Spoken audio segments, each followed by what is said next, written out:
Hi, Pastor Josh, Willow Creek Bible Church. Leviticus chapter 10, verses 1 through 3.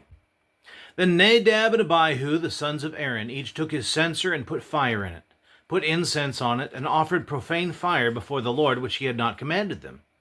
So fire went out from the Lord and devoured them, and they died before the Lord. And Moses said to Aaron, "This is what the Lord spoke, saying, By those who come near me I must be regarded as holy, and before all the people I must be glorified." So Aaron held his peace. So God has just established the priesthood under Aaron and his sons.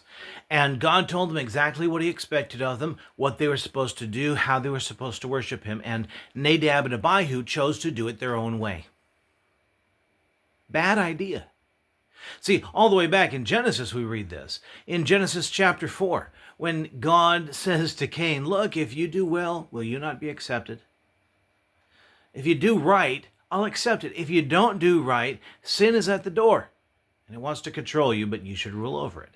And so what Nadab and Abihu do is they take incense that God had not called for them to take into the temple the wrong way, their own way.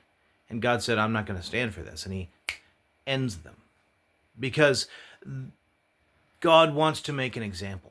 He had already told them, you have to be holy, you have to be set apart, you have to be different if you are to come before me and worship.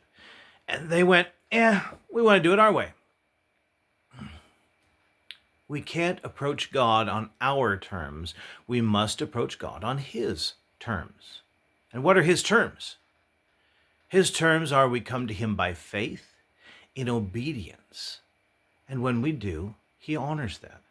Because those who honor God, God will honor. And those who think of God's ways as worthless, God will think of them as worthless. People try to experience God their own way, to approach him their own way, but it doesn't work.